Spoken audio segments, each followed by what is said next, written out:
On this channel, we like providing tips and guides to help you in your vacation planning.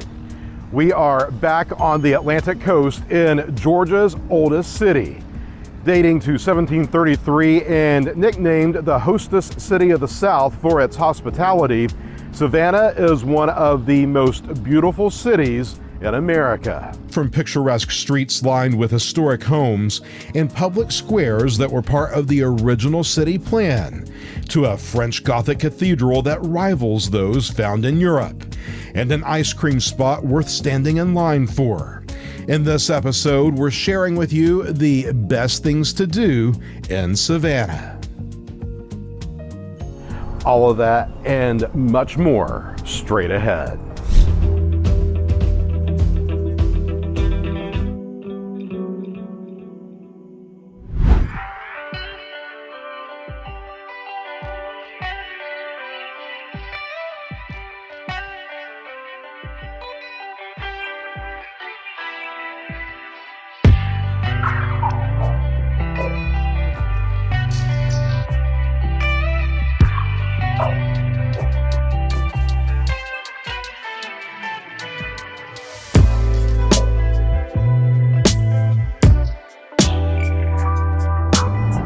Here along the Savannah River is where the colony of Georgia was established in 1733.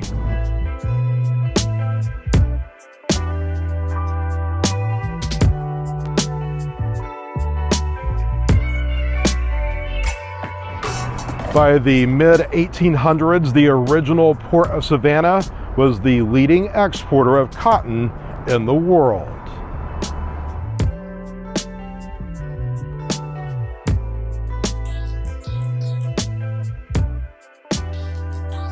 These 4- and 5-story buildings between Bay and River streets along the waterfront originally served as cotton warehouses more than a century ago.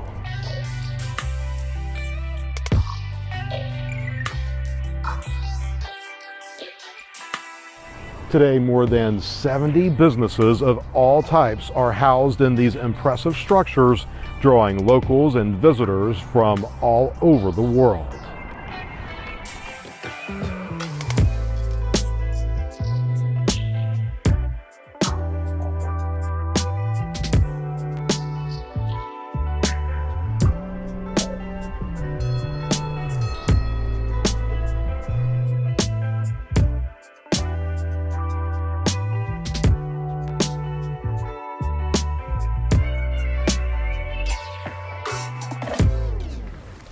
I want to show you something now that most tourists never really stop to appreciate.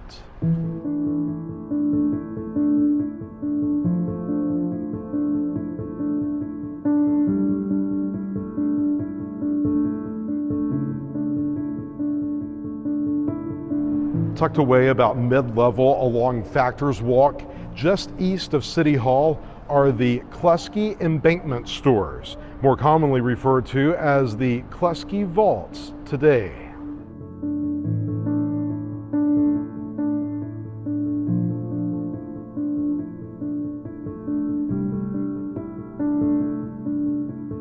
These 4 tomb-like structures were built into the Factors Walk retaining wall in 1842 as part of a larger project to prevent erosion of the bluff. They've been the subject of a lot of intrigue over the years, many people speculating they were used as a holding area for enslaved individuals. While there's no evidence of that, Civil War era buttons, iron pots, glass bottles, and similar items have been recovered here. For many years, cars were allowed to park in these rooms, but that practice was banned a few years ago because of their historic significance.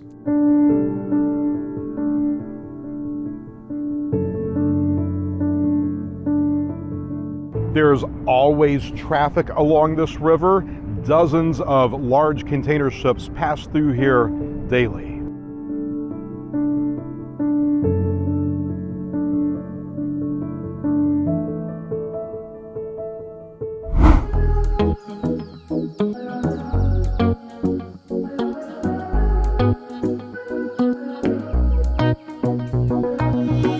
Savannah is a very walkable city. On foot is the best way to absorb the centuries that make up this town's unique story. Connecting the diverse fabric of Savannah's rich heritage and what makes it so pedestrian-friendly is the presence of 22 public squares all over town. It was General James Oglethorpe who devised the master plan in the early 1700s. These quaint green spaces are often used as meeting spots or navigational aids for locals, while statues and historic markers provide an easy, free way for visitors to learn more about the city's past. Each square has taken on its own unique character over the years, with churches, museums, and other points of interest always available to explore nearby.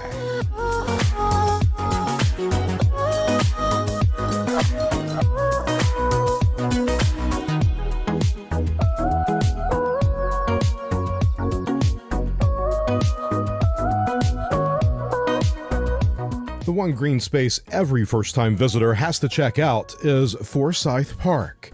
Covering 30 acres, some of Savannah's biggest yearly events happen here. Everything from jazz and rock concerts to art festivals. One of the most photographed icons in town is this beautiful fountain, where lots of selfies have been snapped and proposals have happened. Fun fact about the fountain, it was actually ordered from a catalog in the late 1850s. Similar fountains exist in New York, Peru, and France.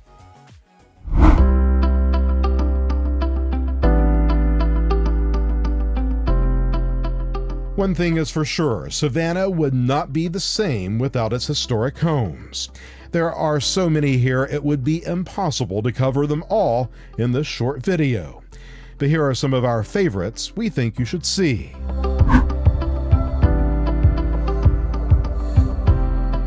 This mansion, constructed by one of Savannah's most famous families, is today the oldest public art museum in the South. It is also the first art museum in America to be founded by a woman.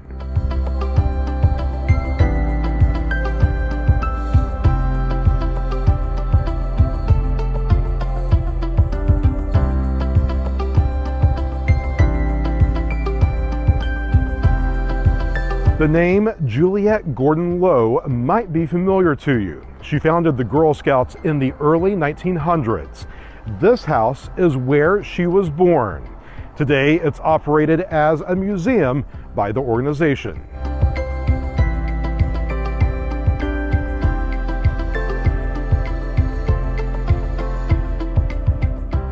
Charming and beautiful, two words often used to describe Jones Street here in Savannah's historic district. One glimpse down this brick-covered street with its magnificent canopy of live oaks, and you're instantly sucked in to start exploring it more.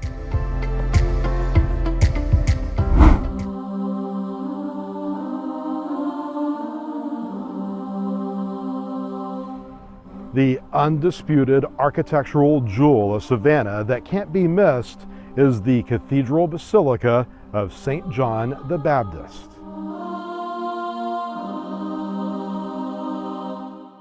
One of the best examples of French Gothic architecture you'll find anywhere, it's often referred to as the Sistine of the South because of its intricate hand-painted murals. Standing 214 feet tall, it's known for its 81 stained glass windows and 16 gargoyles. The cathedral is open for self-guided tours Monday through Saturday. Mornings are usually a good time to visit in order to see the artwork at its best.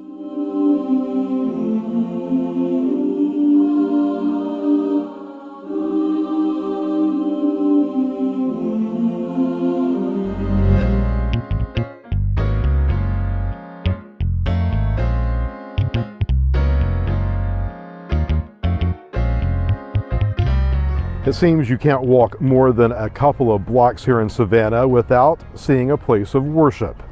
The one you see behind me has a powerful heritage dating back to just a couple of years before the Declaration of Independence was signed. First African Baptist Church traces its roots to a congregation that formed in 1773 and is said to be the first Black Baptist congregation in North America. The structure overlooking Franklin Square was constructed in the 1850s and served as a safe house for slaves during the time of the Underground Railroad.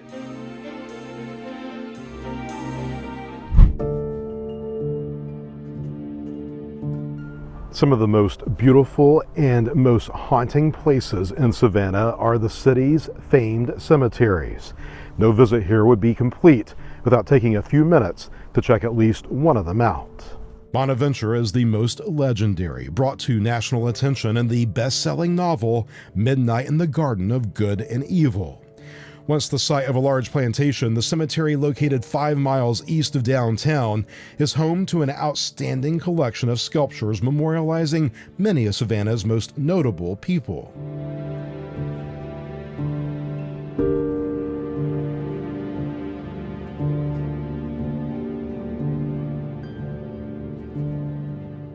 If you have limited time and don't want to leave the downtown area, I recommend visiting this one, the Colonial Park Cemetery. I know it might be kind of an odd thing to say, but visiting one of these serene cemeteries will definitely be a highlight of your trip to Savannah.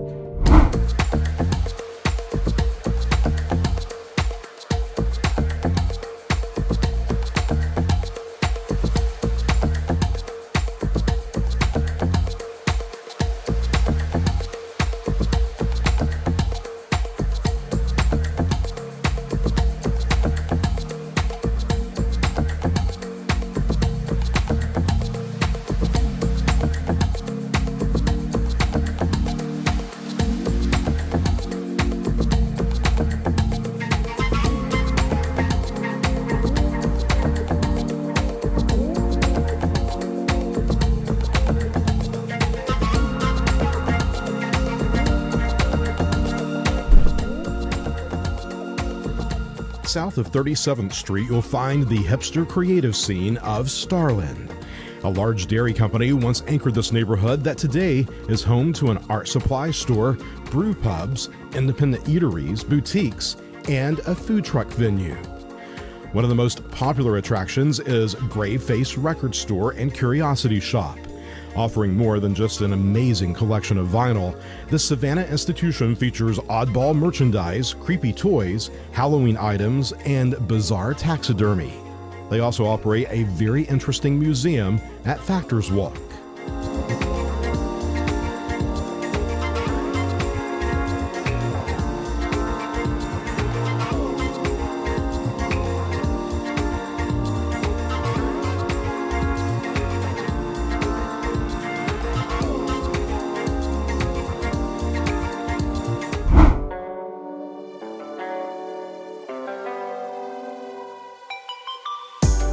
A short drive from the historic district at 6710 Waters Avenue is the flagship store of Byrd's famous cookies. Out back is a facility where they make the little bite-sized cookies that have become a staple here in Savannah.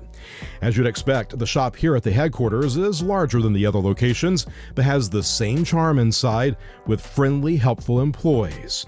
Step up to the cookie bar where you can try samples of their products before buying a bunch to take home. We really couldn't decide, so we're taking home a 6-pack. Some cupcake cookies, some almond shortbread, delicious, but my personal favorite, the key lime coolers. A taste of home. When visiting Savannah, only the best will do, and that means checking into one of the newest lodging options in town. Located on Savannah's Riverfront, where the historic district meets the Eastern Wharf, the Thompson Hotel is an urban oasis. Here you're able to relax and rejuvenate while being minutes away from the city's treasured historic sites. Nearly 200 rooms in this luxury hotel, including 21 suites outfitted with mid-century modern furnishings. We booked a king room on a Sunday night in January for $188. With 340 square feet, this was the most affordable option in their lineup.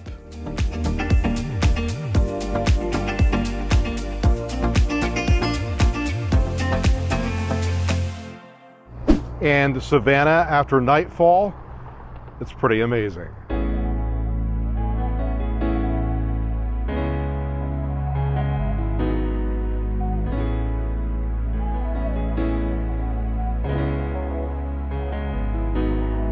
Nightlife is plentiful here, with dozens of bars and breweries to keep you busy well into the evening. We enjoyed spending time at the JW Marriott Savannah Plant Riverside District. This unique hotel and retail complex was at one time a large power plant. Today, it's home to a number of bars and eateries, boutiques, and art galleries. The lobby of the hotel is like stepping into a natural history museum, with 4 to 5 million year old towering geodes and fossils everywhere you turn. They sit underneath an impressive replica of one of the largest dinosaurs to have been discovered. There's nothing like this place on the eastern coast of the US, so I recommend spending a couple of hours just checking it out, even if you're not staying here.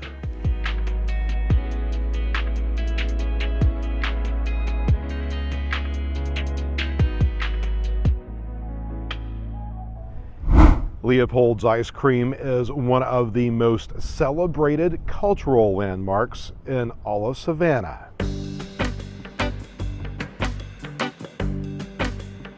Almost any time of the day or night, warm weather or when there's a chill in the air, you will find long lines waiting to get inside Leopold's flagship location here on Broughton Street.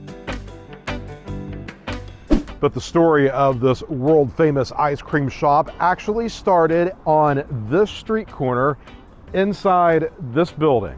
3 Leopold brothers came here from Greece, and in the early 1900s, they learned the art of candy and dessert making from an uncle who had already settled in America. The trio perfected their secret family formulas and operated their popular soda fountain business from this storefront where 2 streetcar lines intersected for many years. The Leopolds of today opened in 2004, proudly using many of the same fixtures from the original store. You'll notice lots of nods to the movie industry inside the current shop. That's because Stratton Leopold inherited the family business. He has worked as a big-time Hollywood producer on such films as The Sum of All Fears and Mission Impossible 3.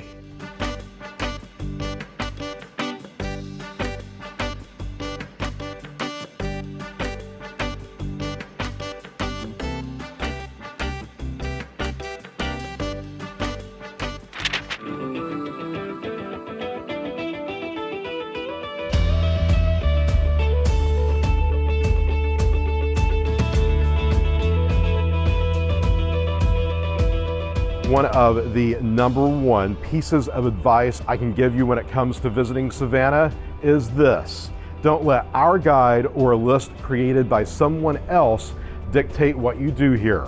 This is a city that has to be experienced, one you shouldn't be afraid to explore and get lost in. After all, wandering and getting lost, that's what travel is all about. From Savannah, see you next time.